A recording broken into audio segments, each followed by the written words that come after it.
In our last video, we talked about Louis Zamperini, a U.S. Air Force officer and a former Olympic runner who survived 47 days adrift on a life raft in the middle of the Pacific.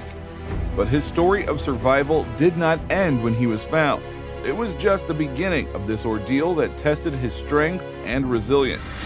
So stay tuned, because in this video, you will hear the rest of the story that touched and inspired millions of people around the world. But first, make sure to like, subscribe, and hit that notification bell so that you don't miss out on our thrilling stories and informative survival videos.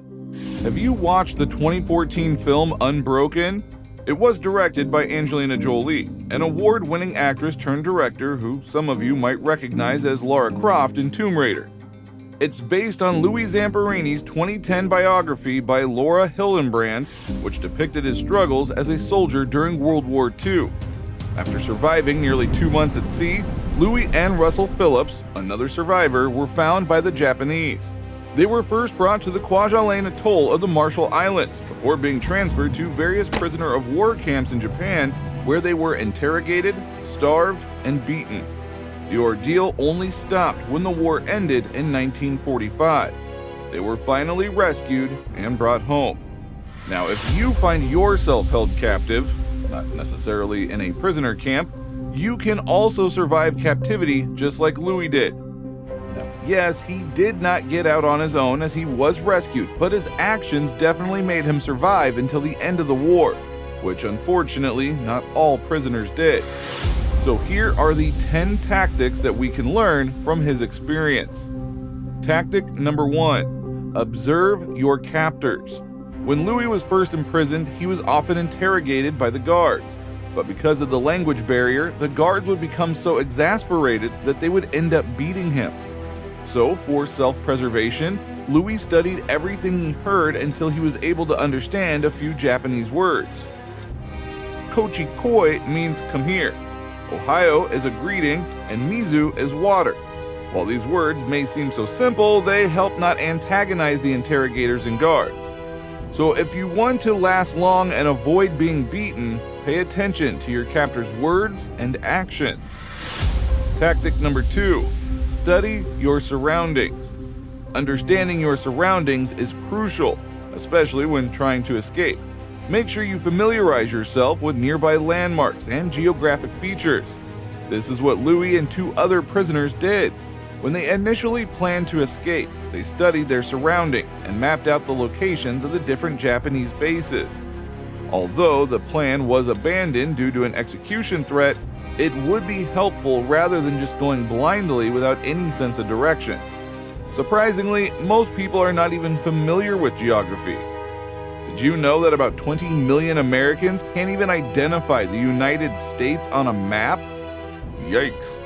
If you want to survive captivity, being familiar with your surroundings will surely help. Tactic number 3, identify allies. If you are locked up with others, this could be good news. Aside from the fact that you're not alone, it could also mean potential allies. You can watch each other's backs. You can also help keep each other's spirits up, just like Louis and the other prisoners did. Aside from sharing their food, they also shared stories. Louis even shared his mother's Italian recipes. This not only lifted everyone's mood, but also created a sense of unity and hope despite the situation. Tactic number 4, create hidden messages. In captivity, the ability to communicate discreetly to potential rescuers or allies could become a lifeline. Since Louis and the other prisoners were constantly watched, they scribbled their messages on toilet paper and hid them for each other in the latrine. Sometimes they would also use Morse code. Other times, just whisper and hand gestures. You can also do the same. Just be creative and find what will work for you and your co-captives. Tactic number 5, create concealed tools. Now, you might be held captive, but that doesn't mean you can't do anything to protect yourself from your captors and other potential dangers. If you have a chance, create hidden tools using available resources. You can use soda cans, bottles, or even plates. Just create a sharper edge and that's it. You can use them as improvised weapons. Now, once you have them, hide them well until the right opportunity comes.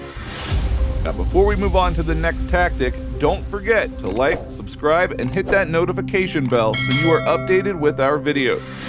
Tactic number 6, befriend your captors. Now, this might sound crazy, but if you have a chance, try to befriend your captors, or at least be on their good side. Making them feel like they can trust you could mean better treatment. For instance, Kawamura, one of the guards in Kwaja Lane, would slip candies to Louis, taught him some Japanese words, and even defended him against other guards. Why? Because they became friends. Yes, Kawamura was one of the enemies, but that doesn't mean they can't treat you well. You just need to establish that trust or friendship. Tactic number 7, strategic non-compliance. Now remember, the goal is not to further antagonize your captors. You can strategically resist when it serves a purpose. In one of the interrogations, Louis was asked about the locations of American air bases in Hawaii. He knew he had to give them something or else he would be beaten, or worse, executed. So Louis told them a lie. He identified fake airfields, so if the Japanese bombed there, the only planes they would hit would be made of plywood. So play it smart, know when to resist. Tactic number 8, document your experience. Did you know that you can make paper out of rice paste? Yes, you heard that right, and that is what Louis used for his diary. Just dry them, flatten them out, and sew them together. That's it. There are only 3 cultures that are known to create their own paper: the Chinese, the Egyptians, and the Mayans. So you don't need a fancy notebook and pen to keep a record of what you have endured and who you encountered. You can always improvise.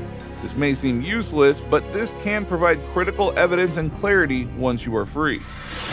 Tactic number 9, be mentally tough.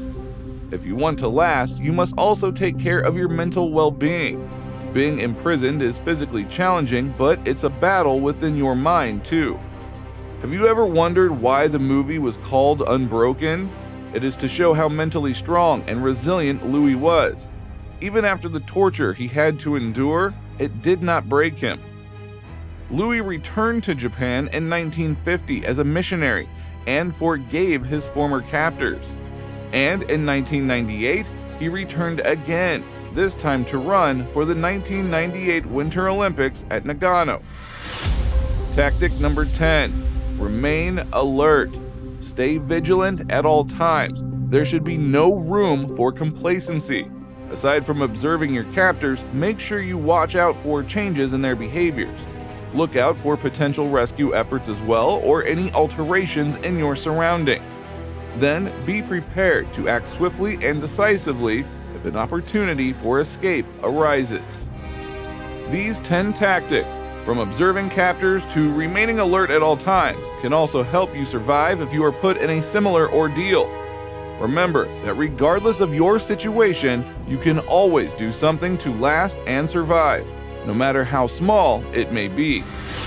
Now, if you found Louis' story as inspiring as we did, from his incredible 47-day survival at sea to his time as a prisoner of war, then watch our next video, the 4 siblings who survived a plane crash into the Amazon jungle.